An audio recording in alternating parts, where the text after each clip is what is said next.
Pria ini mau harga $2.000 untuk menjual kunci dari bar ini. Ruber tidak menawar, karena dia tahu bahwa kunci inilah barang yang paling berharga. Dia mengambil sebuah peti kayu, lalu membuat sebuah celah yang kecil. Kemudian dia masukkan kunci ke dalam gembok. Ruber berharap bahwa pintu akan dibuka. Sebuah cahaya bersinar keluar. Adegan ini depan mengesankan Ruber. Lalu dia tiba-tiba menutup pintu, lalu dia menelpon ke bosnya bahwa inilah kunci yang benar. Lalu rekening penjual diterima $2.000. Setelah perdagangan berhasil. Tapi dia dihalangi di tengah jalan. Si bos ini merintah Ruber untuk menyerahkan kunci. Tapi Ruber bilang, kamu memimpi saja. Si bos ini pikir tidak bisa teruskan percakapan. Dia mengeluarkan sebuah pen dari bajunya. Lalu dia tersenyum dengan seram dan mendekat Ruber. Setelah 30 menit, polisi sudah ke tempat ini. Hanya ada 2 jenazah. Mereka mati dengan sikap badan yang sangat aneh. Yang lebih aneh itulah jenazah mereka dibakar tapi pakaian masih biasa. Ada orang yang menemukan. Bawahan Alan sudah hilang. Polisi segera mengejarnya. Kedua mengejar Alan lalu menghalangi dia. Tapi dia mengeluarkan sebuah kunci. Lalu membuka pintu dan masuk ke dalam. Ketika polisi pikir akan bisa menangkap dia. Tapi saat membuka pintu, di dalamnya ada sebuah kamar kecil umum. Tidak ada jalan luar di dalam. Alan sudah hilang. Tapi bagaimana caranya? Akhirnya dia masih ditangkap di rumah dia. Yo bertanya apa yang sudah terjadi pada malam hari itu. Alan tidak jawab. Dia dengan cepat mengambil kunci. Lalu membuka pintu dan berlari. Yo segera mengejarnya. Tapi Alan sudah hilang. Ketika mengecek kamera, menemukan di belakang dia ada pintu. Dia hilang seperti kali tadi. Saat ini, Alan juga dikejar oleh 2 pria yang berbaju hitam. Alan bergegas membuka sebuah pintu di jalan. Tapi sebelum dia masuk, dia sudah ditembak. Di sisi lain, Yo sedang mencuci piring di rumah. Tiba-tiba dia mendengar suara dari luar. Saat dia mau membuka pintu, Alan sudah masuk. Alan mengeluarkan kunci. Lalu memberikan Yo. Lalu bilang kunci ini bisa membuka semua pintu. Setelah itu, Alan meninggal. Yo tidak kasih tahu rekannya tentang kunci ini. Sampai malam, dia tidak bisa bertahan penasaran dia. Dia membuka pintu di rumahnya. Di dalamnya ada pakaian. Lalu dia menutup pintu. Saat membuka lagi, dia ketakutan oleh adegan di depan dia. Yo melemparkan boneka ke dalam ruang. Anaknya Anna menutup pintu. Lalu menggunakan kunci ajaib ini untuk membuka lagi. Boneka sudah hilang. Penasaran Anna semakin naik. Anna pergi ke kamarnya lalu melemparkan semua batal, selimut. Lalu menutup pintu. Tapi saat Yo membuka lagi, barang-barang itu kembali ke posisi sebelumnya. Yo menyadari kebahayaan. Dia bilang sama anaknya bahwa harus menyembunyikan rahasia ini. Yang paling penting, jangan mengunci dirinya ke ruang itu. Pada hari itu, Yo memakai kunci ini. Membuka lemari pakaian. Dia mengejutkan. Di dalamnya sudah jadi hotel. Yo masuk dan melihat. Akhirnya, Yo tahu bahwa ini bukan ilusi. Tapi ternyata sedang malam hari, tapi di sini pagi hari.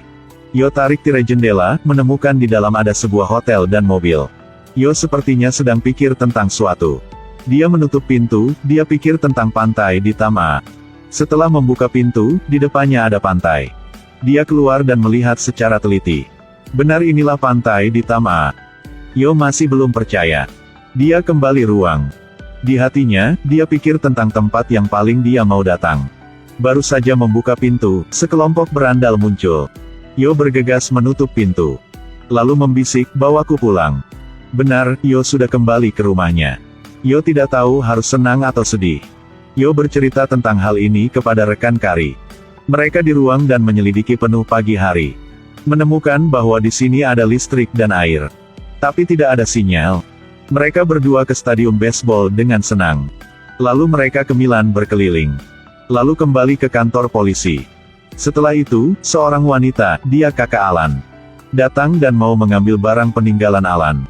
Tapi Yo menangkap wanita ini lalu bertanya siapa dia. Karena Alan tidak punya kakak. Tapi wanita ini bertanya balik Yo. Apakah kunci sedang dipegang Yo?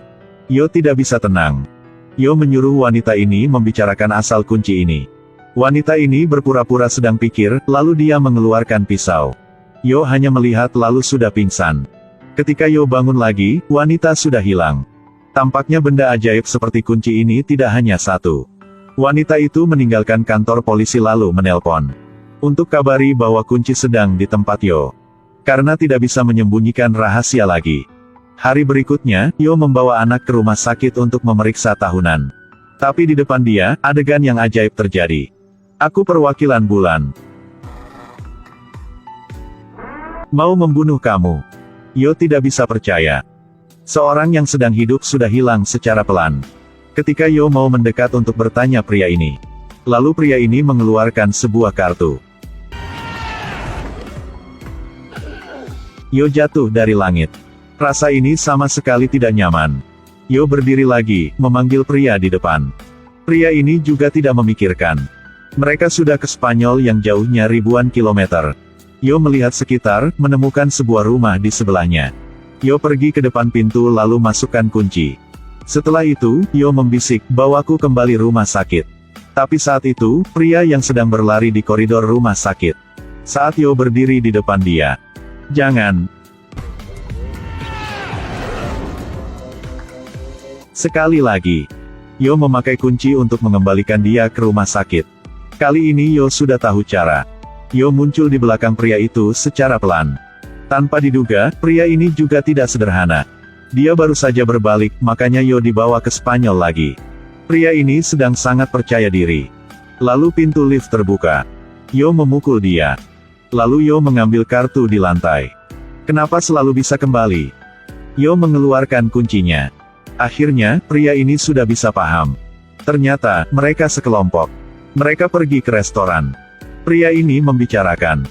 Kunci ini dan kartu ini semua dari ruang itu. Apalagi, benda ajaib ini tidak hanya satu. Menurut legenda, Tuhan sudah meninggal di ruang itu. Badannya berubah menjadi benda-benda.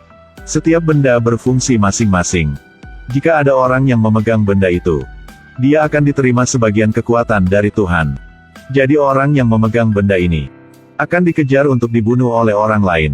Yo merasa tidak tenang lagi.